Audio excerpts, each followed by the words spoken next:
वर्ग 3 मेंस के लिए टेस्ट सीरीज ज्वाइन करिए, जहाँ पर कि आपको 2024 की पीवाईक्यू, 2022 के न्यू एफएलटीज, 8000 से भी ज़्यादा एमसीक्यूज मिल रहे हैं बाइलिंगुअल, वो भी डिटेल्ड एक्सप्लेनेशन के साथ। यह सारी फैसिलिटी आपको देखने को मिलेगी। परिश्रम ग्रुप की लिंक तो आपको मिलती ही है। और विस्तृत व्याख्यान के साथ, विस्तृत व्याख्या जब आप देखेंगे ना, प्रश्न एक आएगा 2024 के हैं, कहीं नहीं मिलना ये देखिए बाइलिंगुअल दिया हुआ है पूरा का पूरा हमने कंटेंट। यहाँ पर आप देखेंगे ये इंग्लिश बाइलिंगुअल है, बाइलिंगुअल पूरा कंटेंट है, यहाँ पर आप देख सकते हो। और किसी भी प्रश्न का आप जब देखोगे ना, बाइलिंगुअल ही देखने को मिलेगा। जैसे कि 40 धरोहर पूछी गई, पूरा का पूरा बाइलिंगुअल दिया, उसके बाद जो आवश्यकताएं थी उसकी, वो तक हमने दे दी, ताकि आप उनको एक बार कर पाओ ऊपर ऊपर, ताकि आपको याद रहे। अब जैसे 40 धरोहर में कैसी क्या धरोहर थी वो तक बताया, ए टू जेड कवर किया। डिस्क्रिप्शन में सक्सेस क्लासेस की लिंक हमने दी हुई है। एप्लीकेशन को डाउनलोड करिए और वर्ग 3 मेंस के लिए टेस्ट सीरीज को ज्वाइन करिए। धन्यवाद। Welcome to success classes. आप सभी का बहुत बहुत स्वागत है और उम्मीद है, आशा है कि आप बहुत ही अच्छा प्रदर्शन करेंगे आने वाली परीक्षा में। और जिस तरीके से आप मेहनत कर रहे हैं वो बहुत ही काबिल तारीफ़ कहेंगे हम उसको, कि आपके अंदर एक जुनून है, आपके अंदर एक उत्साह है इस परीक्षा में सफल होने का, मेरिट में आने का। आज मैं कुछ रणनीतियों पे बात करूँगा। और एक चीज़ आपने शायद ऑब्ज़र्व करी हुई होगी, जो भी रणनीति के संबंध में या मोटिवेशन के संबंध में, कैसे पढ़ना है इसके संबंध में जो भी वीडियोस आती हैं वो बहुत ही कारगर सिद्ध होती हैं। मैंने एक और चीज़ ऑब्ज़र्व करी है, जिसमें हम कट ऑफ की बात कर लें, हम वैकेंसी की बात कर लें, परीक्षा कब होगी हम उसकी बात कर लें, इन वीडियोस पे अक्सर ज़्यादा व्यूज़ आते हैं। लेकिन जब बात आती स्ट्रेटजी की, जब बात आती है मोटिवेशन की, कैसे पढ़ना इसकी, तो इनके व्यूज़ कम रहते हैं।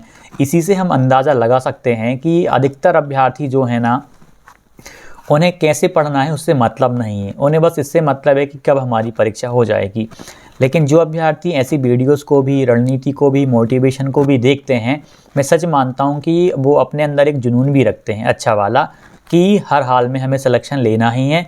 मेहनत तो वो बहुत ही ज़बरदस्त तरीके में कर ही रहे हैं।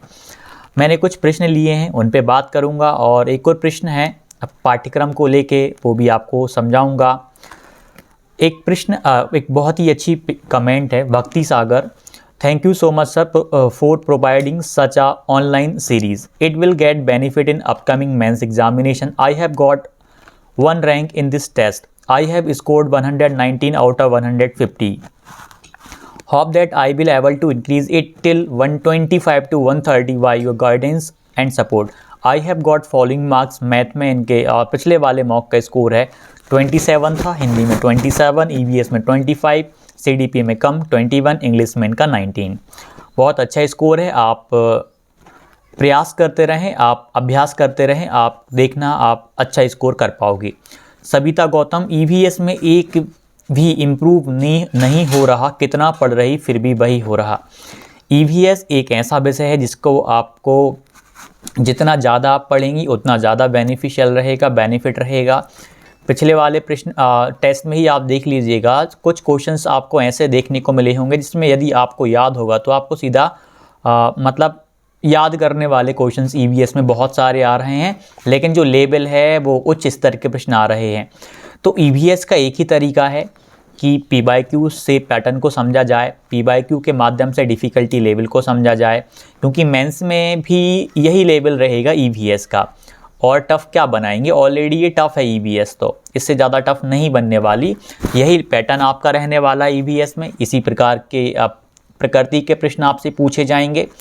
तो पीवाईक्यूज़ पे आप फोकस करिए।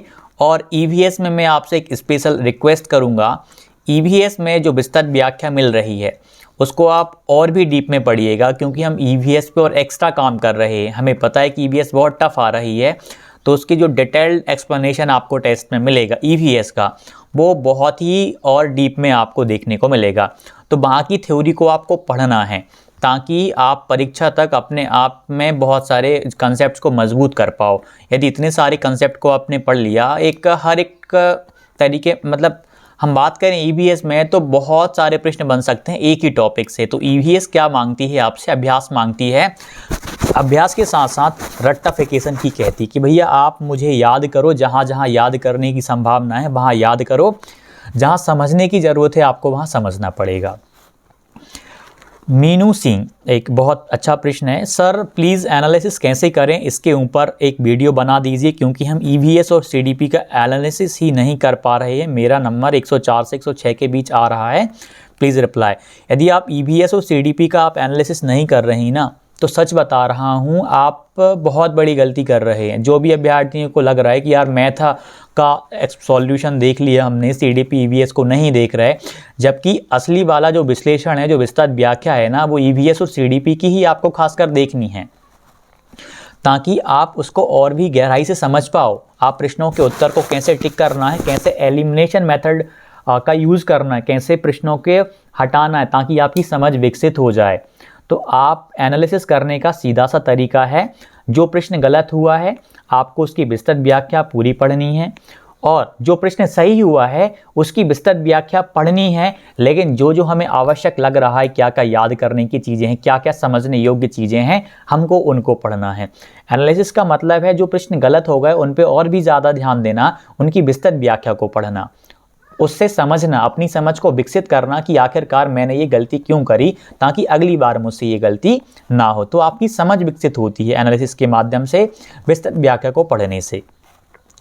एक और प्रश्न है, अच्छा लिखा हुआ है, इनका नाम मैं नहीं लिख पाया यहाँ पे। First of all today's video वेज सीन 1040 आपकी मुस्कान। 83 नंबर आए सर जी, हिंदी में 21 आए, इनके सीडीपी में 18, मैथ में 14, ईवीएस में 13, इंग्लिश में 14 नंबर।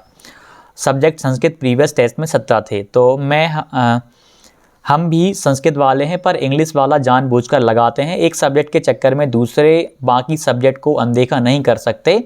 आप जो भी कर रहे हो बिल्कुल सही कर रहे हो। एक संडे इंग्लिश, एक संडे संस्कृत, किसी को नुकसान नहीं होगा। संस्कृत वालों ने भी टेस्ट सीरीज़ परचेस की है, मैंने भी की है। जो बोल रहे हैं कि संस्कृत वाले नहीं लेंगे, ऐसा कुछ नहीं है। बहुत सारा प्यार सभी स्टूडेंट्स की तरफ से। थैंक यू सर, आप जो भी हमारे लिए कर रहे हो।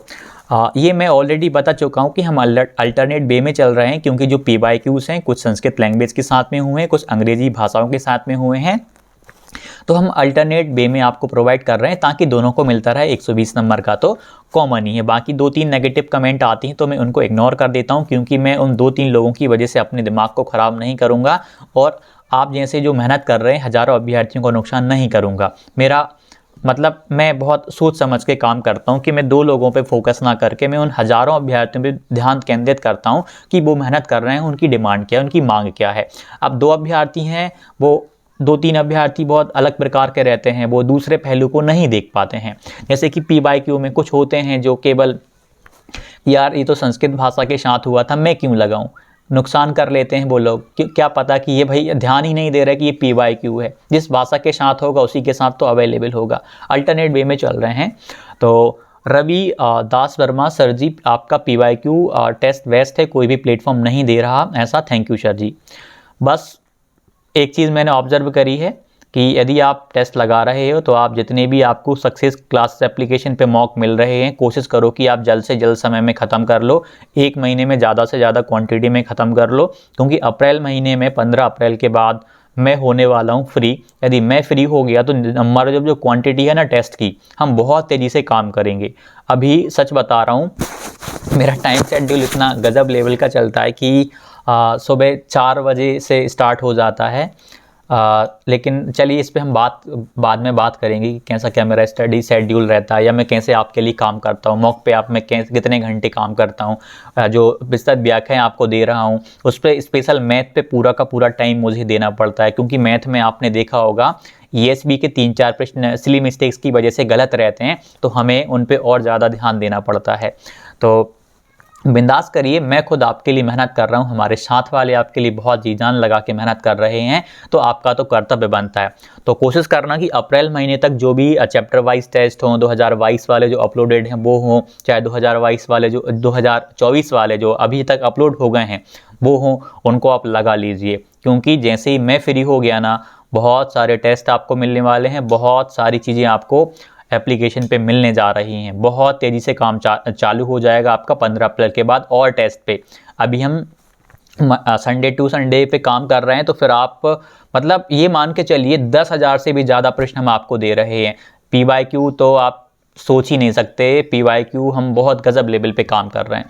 आप लोग बिंदास जितने ज़्यादा आप अभ्यास कर सकते हो आप कर लीजिएगा, बहुत और भी कंटेंट मिलेगा। ये अभी कंटेंट का 50% मान के चलना आपको लग रहा होगा कि इतना ही टेस्ट मिलेगा। ये अभी हमने जो अपलोड किए हैं मात्र 50% टेस्ट ही अपलोड किए हैं। अभी बहुत सारा कंटेंट अपलोड करना है, टेस्ट आपके लिए बहुत सारे अपलोड करने हैं। अभी कुछ विषयों के चैप्टर वाइज अभी हम अपलोड इस वजह से नहीं कर रहे, पैटर्न चेंज होगा तो वो हमारी मेहनत बर्बाद ना चली जाए, क्योंकि बहुत मेहनत के साथ में कंटेंट को रेडी किया जाता है। लेकिन फिर भी हम 15 अप्रैल के बाद हम फ्री होके हम और भी तेज़ी से अपना कार्य जारी करने वाले हैं। तब तक आप लगा लो PYQ पे हम और भी तेज़ गति से करेंगे। हम हफ्ते में 2 टेस्ट अपलोड करेंगे, एक अपना संडे वाला चलता रहेगा। ऐसी हमारी प्लानिंग है। हम बहुत सोच समझ के काम कर रहे हैं। बस अभी 1 महीने और मैं बिज़ी रहने वाला हूं बहुत बड़े लेवल पे। फिर भी आपके लिए रोज़ मैं ये कर रहा हूं, आपके लिए संडे टू संडे का अरेंजमेंट आपके लिए करना पड़ता है। मतलब बहुत सारा टाइम मैनेज करके चल रहा हूं मैं। आप मतलब कल्पना नहीं कर सकती कि मैं कहां से टाइम निकाल रहा हूं, कैसे किन परिस्थितियों से समय निकाल रहा हूं। जॉब के साथ में निकाल रहा हूं, यहाँ पर भी आपको टाइम देना है। बहुत सारे अरेंजमेंट्स, वो मैनेजमेंट है। दलवीर सिंह, एक कमेंट है, नेगेटिव कमेंट है, लेकिन मैं पॉजिटिव वे में आंसर दूंगा आपको। दलवीर सिंह, अभी सिलेबस तो दिया नहीं गया है, अंधेरे में तीर चला रहे हो। मैंने पिछले शायद किसी वीडियो में बोला था पाठ्यक्रम के संबंध में कि यह रह सकता है। एक बात आप बताइए, यदि सिलेबस नहीं आया है तो एक समझदार अभ्यर्थी का क्या कर्तव्य बनता है? क्या वो हाथ पे हाथ रखे बैठा रहे, पाठ्यक्रम का इंतजार करते रहे, उसके बाद तैयारी स्टार्ट करेगा? कुछ सोच समझ के तो आपको तैयारी स्टार्ट करनी पड़ेगी। और अधिकतर अपना खुद का विवेक आपको लगाना पड़ेगा कि यार इतने इतने विषय पात्रता में थे, कम से कम इनको तो मैं मजबूत कर लूँ। ये विषय तो निश्चित तौर पे काफ़ी हद तक संभावना है कि इसका 70-80% आपका मेंस में भी देखने को मिलेगा। 15-20% यदि परिवर्तित होगा तो मैं उस टाइम पे कवर कर लूँगा। एक समझदार अभ्यर्थी तो यही होता है ना, मैथ अच्छी कर ले, EVS अच्छी कर ले, CDP अच्छी कर ले, हिंदी पे ध्यान दे, अंग्रेजी पे ध्यान दे। यदि संस्कृत ली थी तो उस पर भी ध्यान दे। क्या पता कि पैटर्न कुछ वैसा वाला ही रखें, संस्कृत और जो लैंग्वेज जैसी थी कुछ उनका वेटेज कुछ मात्रा में कर दें, संभावनाएँ हैं। तो हमें उस हिसाब से भी तो चलना पड़ेगा। जो अभ्यर्थी सोच रहे हैं कि यार पाठ्यक्रम आ जाएगा, अभी मैं क्या पढूं क्या ना पढूं, तो आप भूल जाओ, आप कुछ नहीं कर सकते। आपकी बस की बात नहीं है एग्ज़ाम निकालना। लेकिन जो अभ्यर्थी मेहनत कर रहे हैं, PYQs पे फोकस्ड अभी हो गए हैं कि यार कम से कम PYQ के प्रश्नों को तो हम हल ही कर लें। यदि आपकी मान लो EVS आ गई, मेंस में आएगी, वो मैथ आ गया, तो क्या आप PYQ नहीं लगाओगे? 24 वाले पूरे लगाने पड़ेंगे। चलो इनकी पेडागोजी नहीं आती तो इनके प्रश्नों को तो लगाना पड़ेगा ना, सब्जेक्ट वाले प्रश्न करना तो फिर भी पड़ेगा। हेल्प तो आपको वही करेंगे। आप कहाँ से लेवल को, परीक्षा के स्तर को पता करोगे? आपके पास कम से कम PYQs हैं, आपको उनके माध्यम से करना पड़ेगा। और पाठ्यक्रम को आप लेकर बिल्कुल चिंतित ना हो। आप जो कर रहे हैं, जो पढ़ रहे हैं, प्री लेवल के कंटेंट को आप हाई लेवल पे जाके कर रहे हैं, बस उसको कर लीजिए। बहुत ज़्यादा परिवर्तन नहीं होने वाला, थोड़ा बहुत होगा, सबके लिए होगा और वो किया जा सकता है। बहुत बड़ी चीज़ नहीं होने वाली है। मेन है कि प्री लेवल के कंटेंट में आप 110 तक पहुंच पा रहे हैं या नहीं पहुंच पा रहे हैं। यदि आप नहीं पहुंच पा रहे तो आप अभी भी हज़ारों अभ्यर्थियों की तुलना में बहुत पीछे हैं और अपना नुकसान कर रहे हैं। कम से कम हम उस स्तर को तो टच कर लें। 105 प्लस 110 प्लस हमारे उन 2024 के। आप अभी एक कमेंट बता रहा हूँ मैं आपको, बहुत प्यारी कमेंट आई हुई है। उनका स्कोर मैं अभी बताता हूँ। एक और कमेंट है, अभी वर्ग 3 का एग्ज़ाम 5 से 6 महीने कुछ नहीं होने वाली है, चुपचाप धीरे धीरे पढ़ाई करते रहो। आप अपने हिसाब से बहुत सही हैं, लेकिन आपको अपनी तैयारी अच्छे से मजबूत रखनी है। ESB कब कहाँ क्या करवा दे कोई भरोसा नहीं होता। 3 महीने में, 4 में, 5 में, 6 में कभी भी हो सकता है। उसने यदि मान लीजिए आपका 1 महीने के अंदर अंदर विज्ञापन जारी कर दिया तो 3 महीने के अंदर अंदर आपकी परीक्षा करवा ली जाएगी, ज़्यादा समय नहीं लगेगा।